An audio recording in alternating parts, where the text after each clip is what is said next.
Cédric Jubilard a-t-il été capable de commettre l'irréparable avec sa femme Delphine? Si est la question que la justice se pose depuis des mois. En juin 2021, elle a décidé d'incarcérer de façon provisoire le mari de la disparue du Tarn, estimant avoir suffisamment d'éléments à charge pour l'isoler durant la poursuite de l'enquête.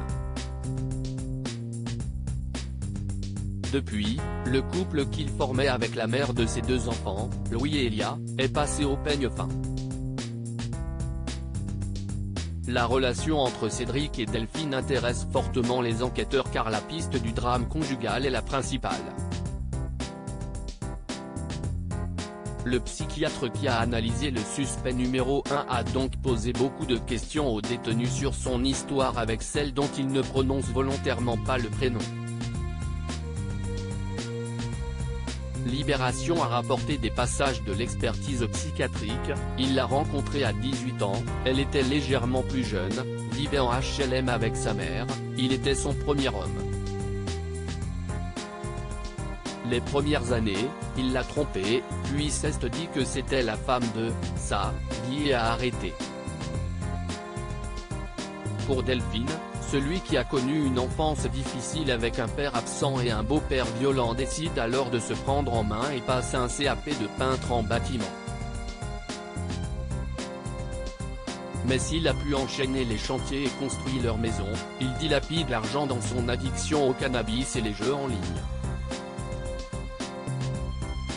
Si est donc sa femme qui assure la stabilité financière avec son métier d'infirmière de nuit et leurs travaux ne sont pas achevés, laissant le sentiment à Delphine d'une vie de bidochon.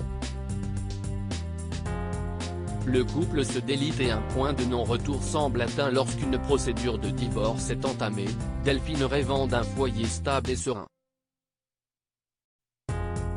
Parallèlement, elle a rencontré un autre homme via un site de rencontre, et son couple secret avec son amant de Montauban n'est pas une courte liaison mais une véritable histoire d'amour avec un futur, l'espoir d'une meilleure existence.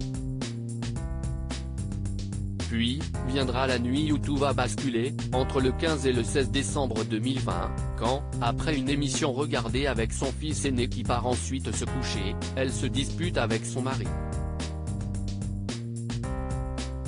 Ensuite, si est le trou noir. Cédric Jubilard reste présumé innocent des faits qui lui sont reprochés jusqu'au jugement définitif de cette affaire.